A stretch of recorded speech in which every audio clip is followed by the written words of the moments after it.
Hello, I'm Mina, one of the agents on the customer service team. We frequently get calls about changes we make to our website. You may see that a button has moved, or that where you once saw one photo displayed, now you see 3 photos displayed.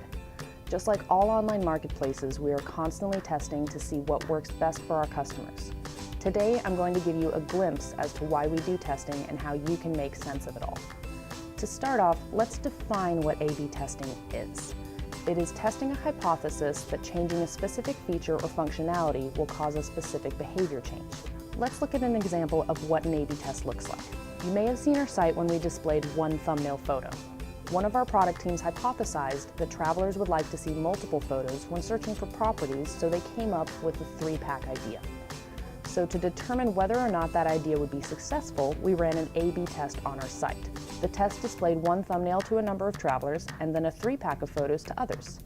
The test occurred for a set amount of time, and then the results were analyzed to see which test worked. In this case, the 3-pack provided a better experience for travelers. Now you know what an A/B test is and what it might look like. Let's talk about why those happen. Technology changes quickly, and so does competition on other websites. Someone might have an idea that we want to try out. Regardless of the outcome, we learn from that experience so that we either implement the change or don't. In other cases, it may be to get a feature working just right. In the case of the photo treatment, one iteration was to try out a photo carousel where the traveler had to click on arrows to thumb through the photos. In this case, the control group won. That's why you don't see a carousel treatment today. So now you're thinking, I get it. I understand what and why HomeAway does testing. But what you really want to know is, why can't you be informed about these tests? Well, we run a lot of tests, and it would be impossible to know about dozens of tests happening at any one time during the course of a month. Not only that, but they run for varying lengths of time. So by the time we get out communication that a test is running, the test might already be completed. The good news is we're doing the best we can to let you know about relevant product changes when they happen.